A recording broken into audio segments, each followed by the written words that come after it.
मेरे साथ मौजूद है माजिद भट्टी साहब, सीनियर सहाफ़ी हैं, तज़ियाकार हैं, किसी तारुफ के मोहताज नहीं जब बात हो ख़ास तौर पे क्रिकेट की। पीजे मीर साहब हैं और मीर साहब से हम हमेशा सियासत की बात करते हैं, सियासी मौज़ूआत के ऊपर। नवाज शरीफ, इमरान खान, ज़ाहिर है कि दोनों के साथ ही और दोनों ही क्रिकेट के शौकीन भी थे। नवाज शरीफ तो सुना 2-2, 3-3 बारियाँ भी लिया करते थे। पीजे मीर साहब से तस्दीक भी कर लेंगे आज इत्तफाक से अगर ये मौजू आ ही गया है। और फिर इमरान खान साहब के साथ भी उनका ज़ाती ताल्लुक़ रहा, क्रिकेट से भी बड़ी गहरी दिलचस्पी के साथ साथ पाकिस्तान क्रिकेट बोर्ड के मीडिया एडवाइज़र भी रहे हैं। पीजे मीर साहब सर आपका भी शुक्रिया, माजिद भट्टी साहब सर आपका भी शुक्रिया।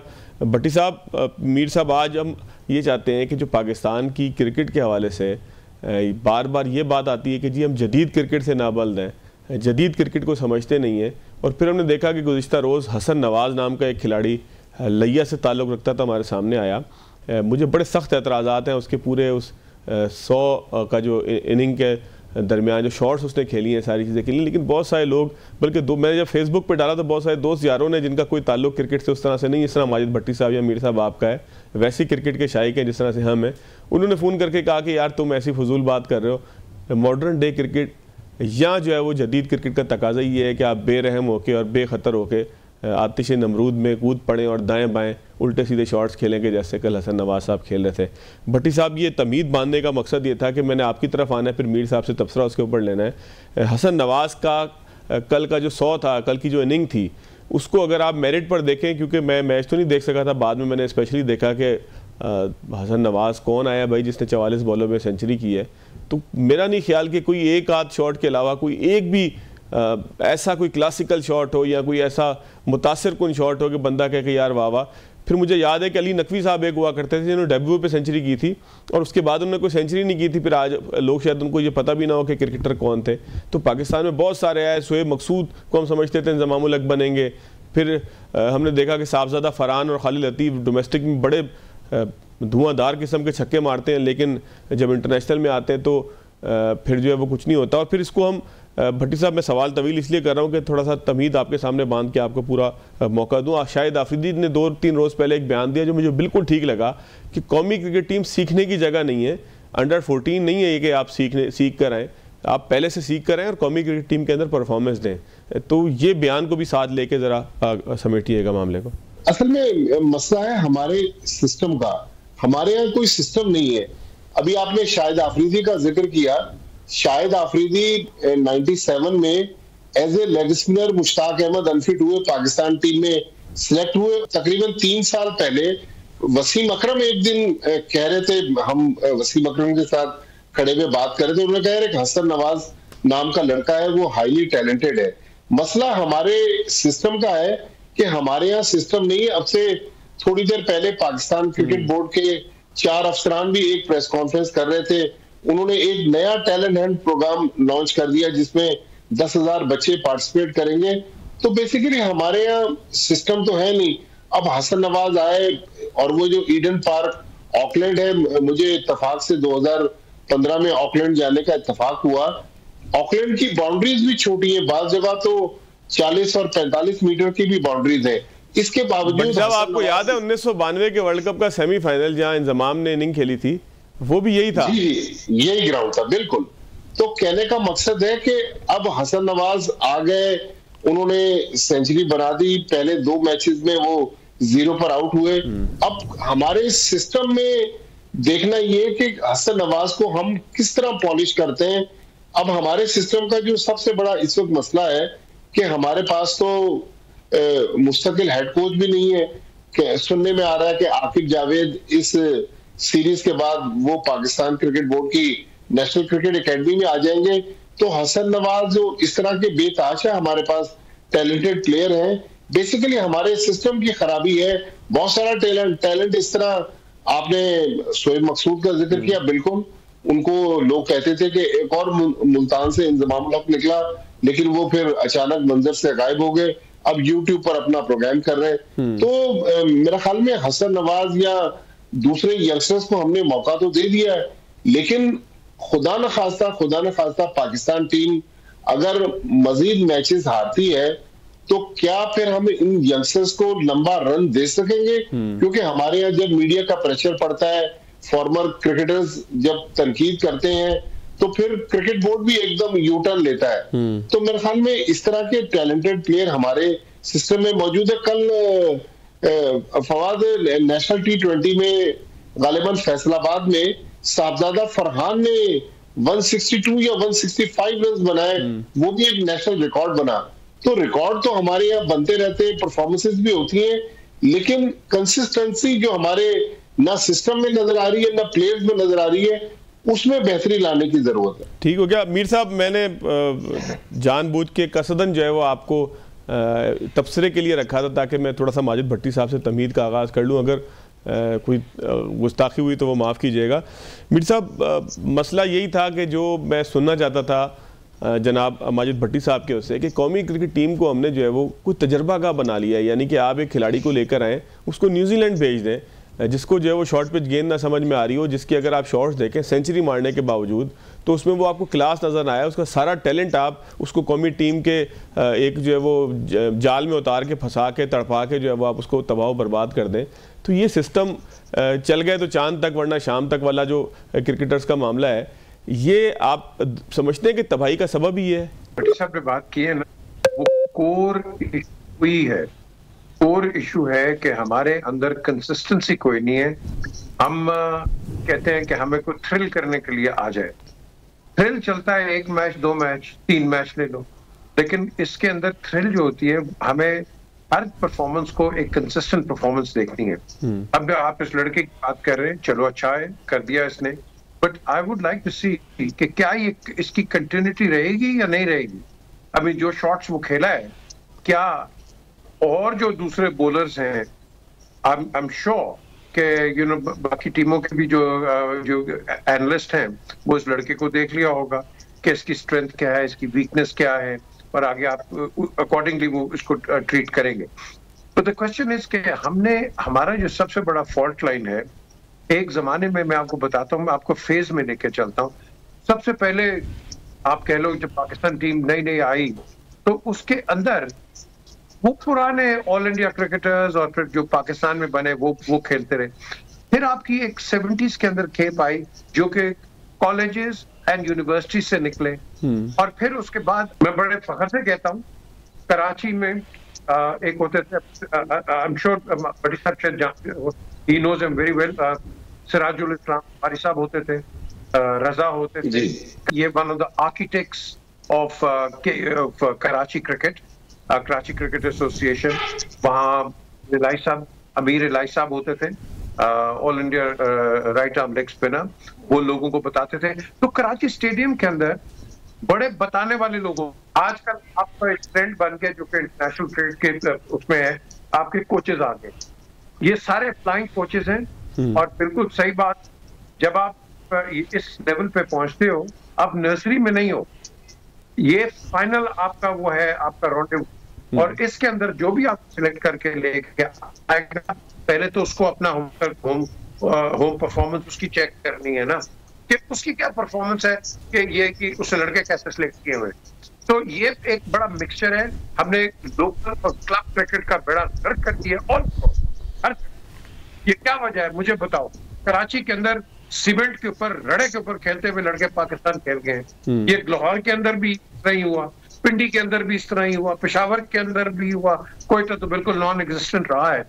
तो ये क्या वजह है कि हम एक सिलेक्ट बैंड निकाल लेते हैं और उसके बाद आपने एक मैच खेला, जबरदस्त परफॉर्मेंस कर गया, या तो आप उसको कप्तान बना देते हो या बिल्कुल उसकी छुट्टी करा देते हो। तो हमारा एडवोकेसिज्म लॉन्ग टर्म कंसिस्टेंसी और परमानेंस पे हम नहीं चलाते। हमारा इंफ्रास्ट्रक्चर चेंज हो जाता है, पॉलिटिकल हो, कभी पेट्रन्स ट्रॉफी, यू ट्रॉफी होती है, पेट्रन्स बन जाती है, पेट्रन्स खत्म होती है, कोई और आप बना देते हैं। तो हम तो अपनी क्रिकेट के साथ एक्सपेरिमेंट करते हैं। हिंदुस्तान में आज तक रणजी ट्रॉफी चल रही है हमारे, आप बताएं, कायद आजम ट्रॉफी के अलावा इतने बने हैं, जेड भुट्टो कप बन गया, फलाना बन गया। हम हर जगह पॉलिटिकल साइड को ज्यादा अपील करते हैं, लेकिन अपनी क्रिकेटिंग जो बैकग्राउंड है उसको हम निगलेक्ट कर जाते हैं। और ये across from Karachi to Landi Kotal आप ले लो या पेशावर ले लो, this is what is going.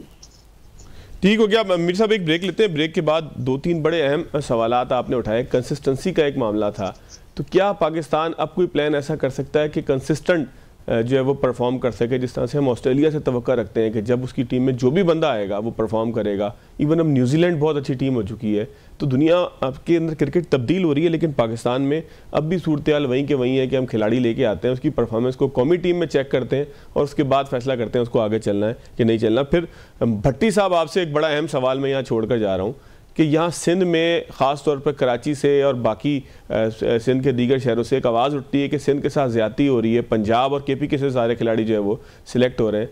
तो इसमें पंजाब और KPK का कसूर है कि वो अच्छे खिलाड़ी प्रोड्यूस कर रहे हैं या कराची प्रोड्यूस नहीं कर पा रहा, और क्यों नहीं कर पा रहा? ब्रेक के बाद।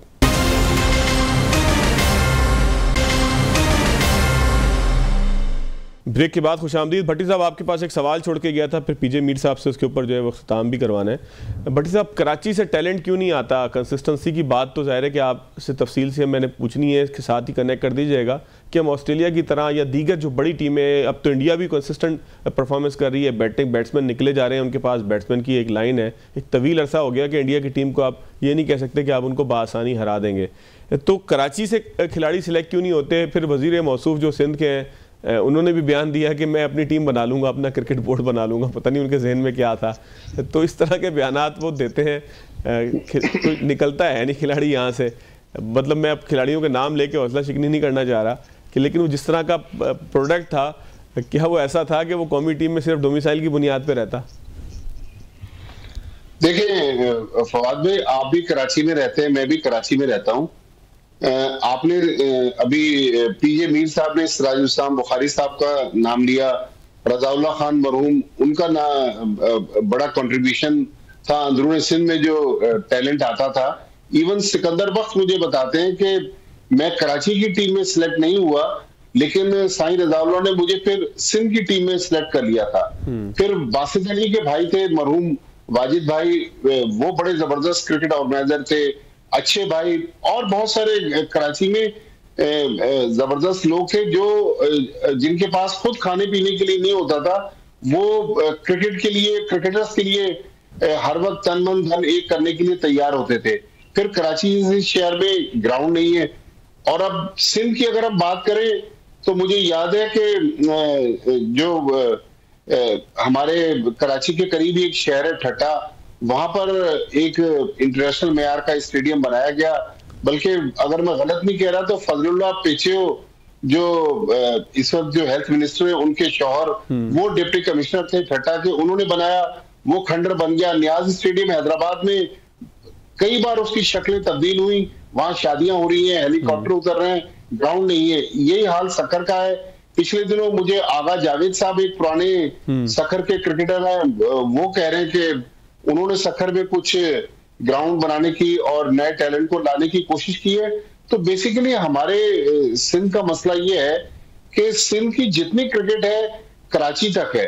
अब कराची में रिसेंटली अगर आप देखें, साइम अयूब का ताल्लुक कराची से है, मीर हमजा का ताल्लुक कराची से है, सऊद शकील का ताल्लुक कराची से, लेकिन उस क्लास का टैलेंट नहीं है कराची में। जब जावेद मियांदाद और हारून रशीद और बड़े बड़े नाम, हनीफ मोहम्मद, अच्छा भट्टी साहब, ये सिर्फ क्रिकेट में नहीं है, अब हॉकी के अंदर भी इस्लाउद्दीन और फलाना जो पूरे कराची का एक पूरा एक नाम था ना। हॉकी के अंदर भी एक बड़े, हमारे पास एक पूरी सीरीज थी हॉकी के अंदर भी खिलाड़ियों की। हॉकी में भी नहीं है, किसी टीम में भी अब कराची से खिलाड़ी नहीं आता। मुझे नहीं याद पड़ता कि कोई स्नूकर में निकल आया हो। कौन सा है कराची से? यानी कि हम तो चूंकि यहाँ पे होते हैं, हम तो ढूंढ रहे होते हैं कोई ऐसा खिलाड़ी मिले जो इंटरनेशनल लेवल पे गया, उससे इंटरव्यू करें, बात करें। मुझे आप किसी भी खेल का बता देना सर। देखिए, हॉकी क्लब स्टेडियम जिसका नाम अब अब्दुल सत्तार ईदी स्टेडियम बन गया है, उसके बराबर में एक और हॉकी ग्राउंड था, वो ग्राउंड खत्म हो गया, वहां फ्लैट्स बन गए। इस तरह बहुत सारे हमारे शहर के ग्राउंड से जिसमें बड़े बड़े रिकॉर्ड्स बने, बड़े बड़े खिलाड़ी वहां से प्रोड्यूस हुए, वो ग्राउंड अब खत्म हो गए। अब हर बंदे को कराची जिमखाना में या बड़े क्लब्स में या नेशनल स्टेडियम में प्रैक्टिस की एक्सेस नहीं है। अब बच्चे या तो फिर भारी फीसें दें, जो एकेडमीज है वहां जाकर ट्रेनिंग करें। लेकिन मसला ये है कि ना उस तरह के बुखारी साहब की तरह के ऑर्गेनाइजर आज कराची में मौजूद हैं।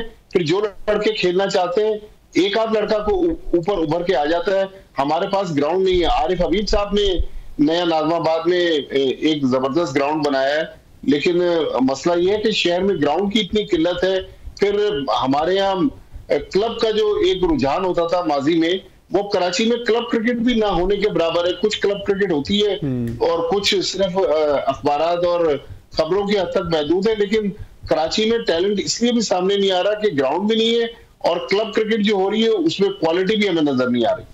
भट्टी साहब, कंसिस्टेंसी के लिए क्या कहेंगे? क्या तरीकेकार हो सकता है कंसिस्टेंसी के लिए? पाकिस्तान क्रिकेट बोर्ड को अडॉप्ट क्या करना चाहिए?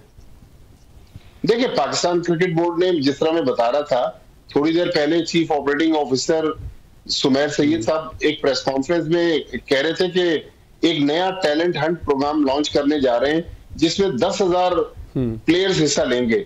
अगर आपको याद हो, रमीज राजा जब चेयरमैन थे उन्होंने भी एक पाथवे का एक प्लान लॉन्च किया था, जूनियर क्रिकेट करवाई थी, बल्कि जूनियर लीग करवाई थी। हमारे यहाँ मसला है कि जब चेयरमैन चेंज होता है पॉलिसीज चेंज हो जाती है। हमें लॉन्ग टर्म पॉलिसीज बनानी पड़ेगी पाकिस्तान क्रिकेट को खड़ा करने के लिए। ऐसा नहीं होगा कि अगर कल मोहसिन नकवी साहब नहीं होंगे तो आप देखिएगा आज जो प्रोग्राम उन्होंने लॉन्च किया है वो प्रोग्राम भी हमें नजर नहीं आएगा। यहाँ वक्त के साथ साथ सारी चीजें चलती है। नवाज शरीफ साहब का आपने जिक्र किया, तो जो मौका मिलेगा मीर साहब बात करेंगे तो मैं भी अपनी एक यादें शेयर करूंगा। मैंने भी उनके साथ सितंबर 99 में एक मैच खेला था लाहौर जिमखाना में, मैं उसका भी आपसे तस्करा करूंगा। 2 बारियां दी थी क्या भट्टी साहब मियां साहब को? देखिए, मियां साहब जब बैटिंग के लिए आए, कराची प्रेस क्लब की टीम गई थी, मजहर अब्बास हमारे कप्तान थे। मुझे याद है पीसीबी के जो डायरेक्टर मीडिया हैं समीउल हसन, उन्होंने जब नई गेंद शुरू की, पहले तो हम लोगों ने बैटिंग कर ली, मियां साहब उस वक्त मौजूद ही नहीं थे। ये वो ठीक 1 महीने बाद परवेज मुशर्रफ का जो कू हुआ था, उससे ठीक 1 महीने पहले की बात मैं आपको सुना रहा हूँ। तो प्राइम मिनिस्टर थे, लेकिन जब हमने बैटिंग कर ली, बड़ा हमें लेविश खाना खिलाया गया। उसके बाद जब प्राइम मिनिस्टर साहब पैड पहने हुए मर्सिडीज में से निकले, तो समी बर्नी की पहली या दूसरी गेंद पर वो प्लम एलबीडब्ल्यू आउट हो गए और जावेद जमान साहब, जो अब इस दुनिया में नहीं है, इमरान खान के कजन, जावेद जमान साहब अंपायरिंग कर रहे थे और उन्होंने नॉट आउट दिया मियां साहब को। तो समी बर्नी ने गुस्से में अगली गेंद बाउंसर करवाई जो मियां साहब की कनपट्टी के पास से चली गई। मुझे आज भी याद है कि एसएसपी बाहर से अंदर आए, उन्होंने कहा भाई प्राइम मिनिस्टर बैटिंग कर रहे हैं, आपको कहा था कि बाउंसर अलाउ नहीं है इस मैच में। अच्छा, उस वक्त पता नहीं हेलमेट की क्वालिटी भी क्या होती होगी, अब तो बड़ी अच्छी क्वालिटी के हेलमेट है, एक आध वो बगैर हेलमेट के खेल रहे थे। बहुत सख्त उस दिन गर्मी थी लाहौर में, तकरीबन वो 48-49 टेम्परेचर था। वो ब्रिस्क वॉक कर रहे थे, हमारे खिलाफ भी उन्होंने फिर 50 रन कर लिए थे। अच्छा, बस जबरदस्त है। लेकिन प्लम एलबीडब्ल्यू आउट होने के बाद था, बड़ा आपने मजेदार वाकया सुनाया भट्टी साहब। पीजे मीर साहब, सर भट्टी साहब से जो गुफ्तगू थी उसमें डोमेस्टिक इंफ्रास्ट्रक्चर की बात ज़ाहिर है कि मैंने कराची उस पर की, लेकिन हम ये हर जगह ही ये प्रॉब्लम है। ये शायद लाहौर में इससे ज़्यादा प्रॉब्लम हो लेकिन फिर भी कुछ ना कुछ निकल आता हो, पंजाब में इससे ज़्यादा प्रॉब्लम हो लेकिन कुछ ना कुछ फिर भी जो है वो टैलेंट निकल आता हो। तो बुनियादी वजह क्या है मीर साहब इसकी कि हम टैलेंट उस तरीके से निकाल नहीं पा रहे? ख़ास तौर पर सूबे ये कहना शुरू हो जाए कि जी हमारे क्रिकेटर्स को मौका नहीं मिलता, इसकी क्या वजह थी? कंसिस्टेंसी को क्या हम पॉलिटिक्स से जोड़ सकते हैं कि सियासी तब्दीलियाँ बार बार हों बोर्ड के अंदर भी? देखिए, सबसे पहले तो भट्टी साहब ने जो बात की है ना, ये बड़े लकी हैं कि इन पे एफआईआर नहीं कटी है, पूरी टीम पे एफआईआर नहीं कटी बाउंसर की वजह से समी के। एक तो वो बच गए, और दूसरा बताऊं, at the end of the day हम जो यहाँ मार खाते हैं इनकंसिस्टेंसी से, वो क्यों है? अब देखो ना, ये आ रहा है कि हाँ जी 10,000 लोग, that is not the answer. The answer is long term. ये बिल्कुल भट्टी साहब सही बात करें। कल ये मौसम चले जाएंगे, मुझे वो नया को मास्टर प्लान आ जाएगा। आप बड़ा सिंपल है कि आप हर ग्राउंड के अंदर जितने भी आपके मेजर ग्राउंड्स हैं, माइनर ग्राउंड्स भी, आप हायर कर लो स्काउट्स, एक्स क्रिकेटर्स को हायर कर लो।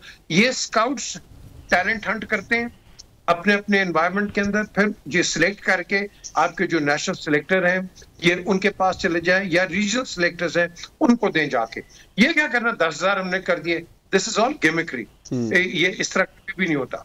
ये जिस तरह इंग्लैंड में स्ट्रक्चर चलता है, स्कूल्स के बाद, उसके बाद आप ग्रेजुअली ऊपर जाते हो। लेकिन हमारा इस तरह हमारा है, ये नंबर बनाने की गेम है सारी। लोगों को पागल बनाते हैं, हाँ जी 10,000 लोग आ गए, ये इस तरह कभी भी कुछ नहीं होता। और याद रखना, मैं ओपनली कहता हूं कि यहाँ गरीब बच्चा क्रिकेट नहीं खेल सकता, नहीं खेल सकता। आप क्रिकेट का बैट देख लो कितना महंगा है, क्रिकेट का बॉल आज देख लो कितना अफोर्ड नहीं कर सकते, ग्राउंड्स आपके पास हैं कोई नहीं। वो कराची में मुझे याद है, वो एक में मैच खेला था, डॉक्टर साहब होते थे, मैं नाम भूल गया उनका अपना एक ground, Mohammad Ali Shah. Absolutely. And you know, ऐसे लोग हमारे पास नहीं है, हमारे पास ऐसे लोग है ही नहीं है कि जो कि खिदमत, वो कहते हैं ना क्रिकेट की खिदमत करने वाले। अब हर बंदा जो है बोगस क्लब्स बना के वोट लेके रीजनल क्रिकेट के अंदर वो अपनी कॉन्ट्रीब्यूशंस करते हैं। हर जगह ये हो रहा है, ये बोगस क्लब्स बना के इनको वोट चाहिए होते हैं। द थिंग इज, गरीब बच्चे को कहीं ना कहीं पकड़ो। स्कूल, गली के अंदर स्कूल है, अब वो बच्चा मुझे बताओ कहाँ खेलेगा? कोई जगह है? ये पिछली गवर्नमेंट जो आई थी, हनीफ अबाची और ज़हीर अब्बास ने, इन्होंने, इनके पास राउंड अबाउट 80 ऑड ग्राउंड आए थे कि जिसको ये कन्वर्ट करते। रहीम खान में एक क्रिकेट स्टेडियम था जिसको शादी का वेन्यू बना दिया, ये सारे कन्वर्ट कर रहे थे। अगली गवर्नमेंट आई, उन्होंने कुछ किया कुछ नहीं इसके ऊपर। तो हमारा लॉन्ग टर्म प्लान नहीं होता है, हम एडहॉकिज्म पे चलते हैं। तो एडहॉकिज्म पे अब वक्त आ गया, क्रिकेट बहुत तेज हो रही है, ज्यादा हो रही है। आप क्या कर रहे हैं ग्रास रूट लेवल ना, आप बता रहे हैं। हम सिर्फ वो कहते हैं ना शॉर्ट टर्म ग्लोरी के ऊपर चल रहे हैं। मोहसिन नकवी का मैं समझता हूं कि उसका जो उनकी जो नियत है, it is good, but he is got to get good people around him. Pakistan में सबसे बड़ा मसला यही है ख्वाद कि आप घेर लेते हो अपने आप को चमचों के साथ, चमचे मरवाते हैं आपको। मैं बता रहा हूं आपको, whether it is politics, whether it is cricket, आप प्रोफेशनल्स रखे रहो क्योंकि समझते हैं इस स्पोर्ट को। हर शोबे से आप एडवाइस लें and then you know then do what you want. आप एक टोला पकड़ के ले आते हो, ट्राइड एंड टेस्टेड, इनकी क्या परफॉर्मेंस है मुझे बता दो, ये सिलेक्टर्स आप बना देते हैं। ठीक, इनकी अपनी परफॉर्मेंस देख लो, ये दूसरों की क्या परफॉर्मेंस जज करेंगे ये लोग। So I think we need to be reviewing our cricketing infrastructure. ठीक हो गया। भट्टी साहब, एक आखिरी चीज अब मुझे क्विकली अगर आप बता दें, मैंने आपका ट्वीट देखा था जिसमें आपने बताया कि क्रिकेट बोर्ड को नुकसान नहीं हुआ चैंपियंस ट्रॉफी में, बल्कि फायदा हुआ है। क्या ये खबर दुरुस्त थी, बात दुरुस्त थी? थोड़ा सा अगर उसकी वजाहत कर दें। देखिए, वो बेसिकली जो मैंने ट्वीट किया था, इंडियन मीडिया जो प्रोपेगेंडा कर रहा था कि पाकिस्तान क्रिकेट बोर्ड को नुकसान हो गया, दरअसल वो उसको रिलेट कर रहा था जो हमने 14-15 अरब रुपए ग्राउंड्स के अपग्रेडेशन पर लगा दिए। वो एक अलग प्रोजेक्ट था, हमारे ग्राउंड की हालत भी बहुत खराब थी, लेकिन मसला वो है कि हमने इतने महंगे ग्राउंड तो बना दिए, लेकिन अगर खुदा न खास्ता हमारी क्रिकेट नीचे जिस तरह जा रही है, नीचे जाती रही और पाकिस्तान टीम हारती रही, तो इन ग्राउंड को भरेगा कौन? चले, बहुत शुक्रिया माजिद भट्टी साहब आपका, पीजे मीर साहब आपका। नाज़रीन, एक ब्रेक लेते हैं, ब्रेक के बाद आगे की तरफ चलते हैं। ब्रेक के बाद खुशामदीद। अंसार अब्बासी साहब की गुज़िश्ता रोज़ खबर थी कि इमरान खान साहब के 3 ऐसे अकाउंट्स हैं कि जो ट्विटर से मुंसलिक हैं, जो इमरान खान साहब की हिदायत पे चलते हैं। बहुत सारे नाम आया, अलीमा खान साहबा का भी नाम आया, उन्होंने भी इज़हार लाताल्लुकी किया, या उन्होंने ये बताया कि उनसे पूछ के नहीं किया जाता।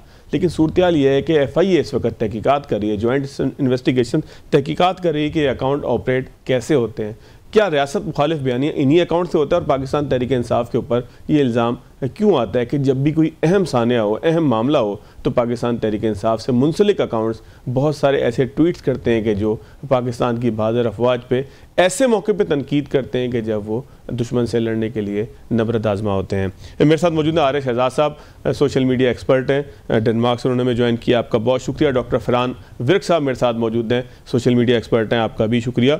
डॉक्टर साहब, आप ही फरमाइएगा। सर, इब्तिदा आपसे डॉक्टर साहब कर लेते हैं कि 3 अकाउंट्स जो अंसार अब्बासी साहब की खबर आपकी भी नज़र से गुजरी होगी कि जो इमरान खान साहब की बराह रास्त हिदायत पे चलते हैं, तो मैकेनिज़्म क्या हो सकता है सर इन अकाउंट्स के चलने का, और उन अकाउंट से जो ट्वीट्स होते हैं उसको अगर आप एनालाइज करें तो वो रियासत के हक़ में सियासत ज़्यादा ट्वीट होते हैं, या सियासत की खातिर जो है वो रियासत को फौकियत देते हुए ट्वीट होते हैं? जी ब्रदर, ये जो 3 अकाउंट्स मेंशन किए गए हैं, उनमें एक तो इमरान खान साहब का ज़ाती अकाउंट है, दूसरा तहरीक इंसाफ का ऑफिशियल अकाउंट है, और तीसरा भी तहरीक इंसाफ का ही एक अकाउंट है, insaf.pk उसको कहा जाता है। तो ये 3 अकाउंट्स हैं। इनको अब चलाने वाले जो से हैं, जिनके नाम सामने आए हैं, हम पहले भी इसका कई दफा जिक्र कर चुके हैं, वो हैं जिब्रान इलियास, सदर मशवानी और अली मलिक। ये 3 हैं। और जो तरीक़ाकार वाज़ेह किया गया है वो ये है कि जी इमरान खान पहले अलीमा खान साहिबा को बताते हैं और वो फिर आगे ट्वीट्स भेजती हैं। लेकिन मुझे ये जो एक पूरी स्टेटमेंट है या पूरा बयानिया है उसमें चंद मसाइल नजर आ रहे हैं, क्योंकि मैं ये समझता हूं कि बहुत से मौके ऐसे हैं जब इमरान खान की अलीमा खान से मुलाकात नहीं भी होती और तब भी ये जो अकाउंट्स हैं ये बजाते खुद चलते हैं और इनको वो जो चलाने वाले हैं वो अपनी मर्जी से कोई भी मवाद इनके ऊपर डाल देते हैं। खान साहब ओन भी करते हैं उसे? जी, खान साहब उसके एक एक लफ्ज को ओन करते हैं, खान साहब उससे दूर नहीं होते, वो ओन कर रहे हैं। लेकिन अब देखें जैसे ये जाफर एक्सप्रेस का सानिया हुआ तो 2 घंटे के अंदर, हालांकि अलीमा खान की मीटिंग नहीं भी हुई, तब भी वो जो बाहर बैठे थे उन्होंने बड़े आराम से उन्होंने अपनी ट्वीट की, उन्होंने वो जो एजेंडा था पाकिस्तानी रियासत या पाकिस्तानी फौज के खिलाफ फैलाना था वो उन्होंने कर दिया।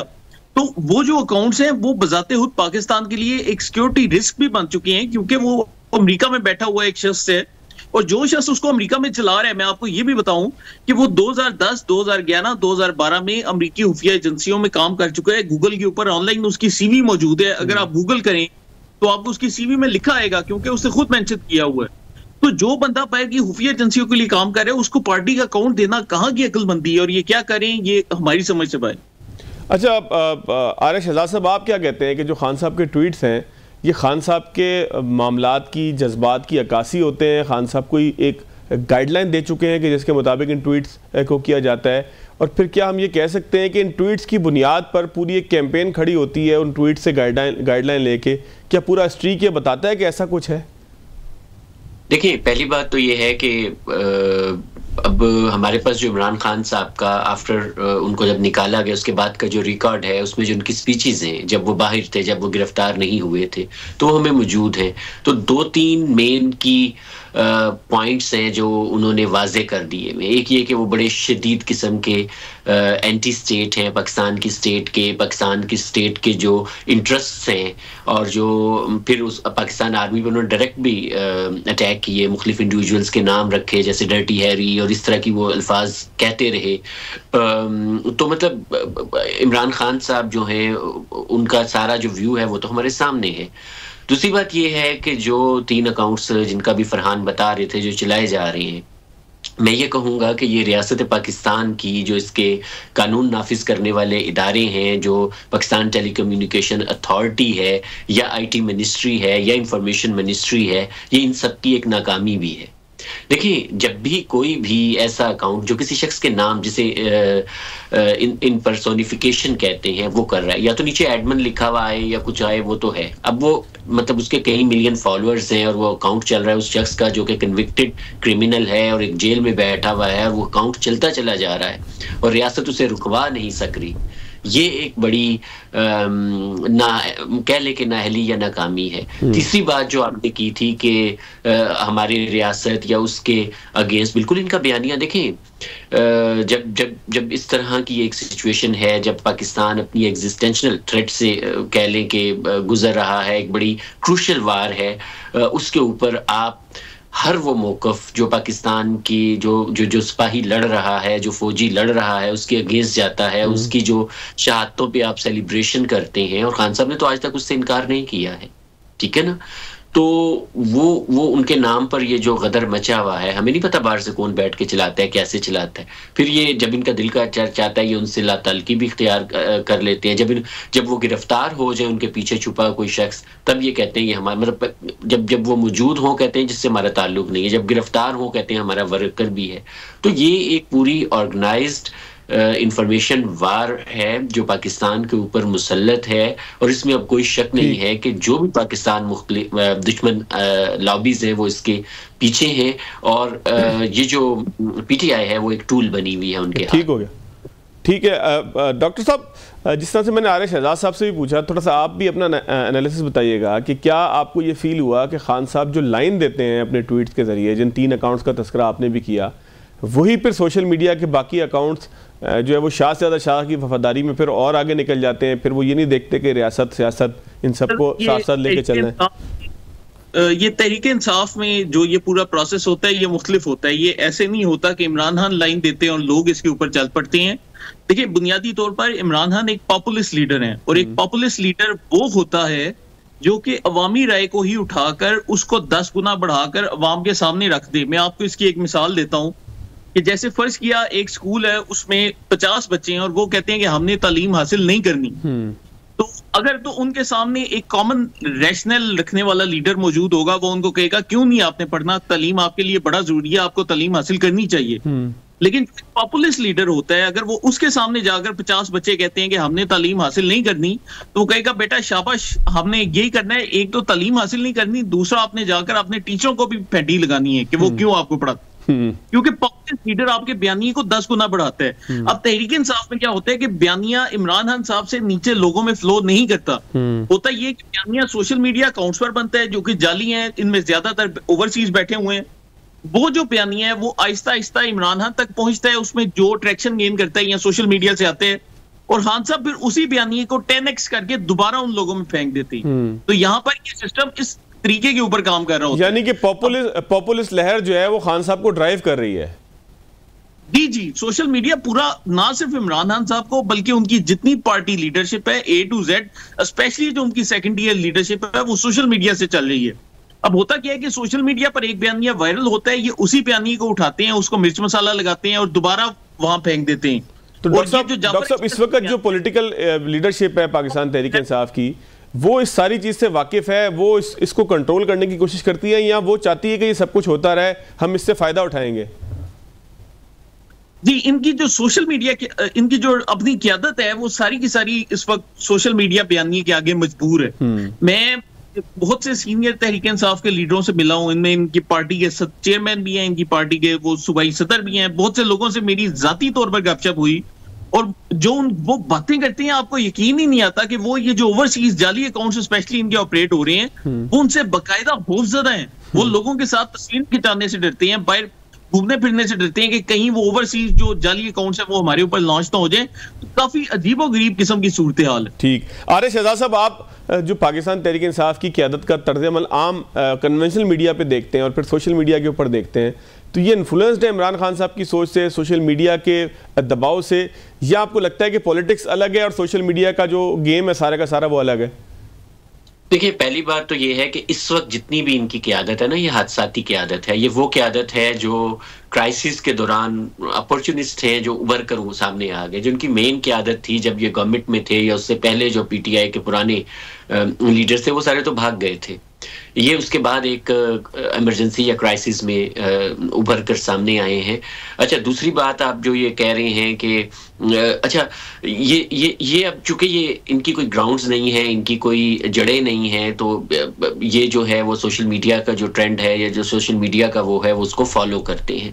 तीसरी बात ये है, जैसे मैंने पहले भी कहा, अभी फरहान बता रहे थे जी, वो डरते हैं और वो एक पॉपुलिस्ट ट्रेंड जो है उसको वो फॉलो कर रहे होते हैं। मैं तो ये कहता हूँ कि जो देखिए, ये इंफॉर्मेशन वारफेयर है, मैं बार बार ये बात दोहराता रहता हूँ। वो इंफॉर्मेशन वारफेयर में आपकी जो भी पाकिस्तान मुखालिफ कुव्वतें हैं वो इनको यूज कर सकती हैं। अब जो बाहर से ये कह रहे हैं कंट्रोल, हमें नहीं पता उन बेनाम के पीछे कौन है। देखिए, इंडिया जो है अभी रिसेंटली इस पे कहानी आई थी कि अभी जो इसराइल की जो वार हो रही थी उसमें भी ये फेक अकाउंट से इंडिया वाले आते रहे हैं और ये उन चीज़ों को एग्रीवेट करते रहे हैं। फिर इंडिया पहले भी पकड़ा गया था डिसइंफो लैब के चक्कर में। तो हमें क्या पता कि वो अकाउंट्स कौन हैं, उनकी वफादारियां कहाँ पर हैं, और वो एक नैरेटिव बनाते हैं और उस नैरेटिव के पीछे एक पूरी पार्टी चल जाती है, और वो नैरेटिव हमेशा एंटी पाकिस्तान होता है, पाकिस्तान की स्टेट के इंटरेस्ट के अगेंस्ट होता है। मिसाल के तौर पर आप ये देखें कि किसी भी आलमी लीडर ने पाकिस्तान के हक में कोई ट्वीट कर दी, ये सारे जोक तर जोक उसके नीचे पहुंचेंगे और उसको जाकर गालियां देना शुरू करेंगे, ट्रोल करना शुरू करेंगे और फिर पाकिस्तान के मुखालिफ लिखना शुरू करेंगे। ये कैसे मुमकिन है कि आप इतना बड़ा एंटी स्टेट नैरेटिव इस बात के ऊपर चला रहे हैं कि हम जो है इस मुल्क में आइन और कानून और सिविलियन बालादस्ती, भाई आइन और कानून और सिविलियन बालादस्ती तो पार्लियामेंट के थ्रू आती है। आप देखें, हमारे यहाँ होती थी वो 58(2)B, नवाज शरीफ गवर्नमेंट में था, बेनजीर ऑपोजिशन में थी, दोनों ने मिलकर 97 में वो तरमीम उठाकर फेंक दी थी। मुशर्रफ ने दोबारा लाई, 2010 में PP गवर्नमेंट में थी, नून लीग जो थी वो अपोजिशन में थी, इन्होंने उनके साथ मिलकर वो तरमीम की थी। अगर इन्हें कोई मसाइल हैं ये कानून के हवाले से, फौज के हवाले से, किसी भी हवाले से, तो पार्लियामेंट में जाएं, उनके साथ बैठे, मुज़ाकरात करें, कोई मुआहिदा करें कि चले जो भी है हम उसको चेंज कर देते हैं। लेकिन वो नहीं, ये पाकिस्तान की स्टेट के कोर इंटरेस्ट के खिलाफ है। ये पाकिस्तान में शिद्दत पसंदी को हवा देते हैं। आप आज के हम तालिबान के खिलाफ ऑपरेशन करेंगे, ये आ जाते हैं हम ऑपरेशन नहीं करने देंगे। आप आज के हम अफगानियों को निकालेंगे, ये आ जाएंगे कि नहीं अफगानियों को नहीं निकालेंगे। मतलब हर वो चीज जो स्टेट के अगेंस्ट है वो ये करते हैं। तो मैं बहुत शुक्रिया आरिश शहजाद साहब सर आपके वक्त का। डॉक्टर फरहान विर्क साहब सर आपके वर्क का। नाज़रीन आज के प्रोग्राम से इतना ही, याद दीजिएगा। अल्लाह हाफ़िज़।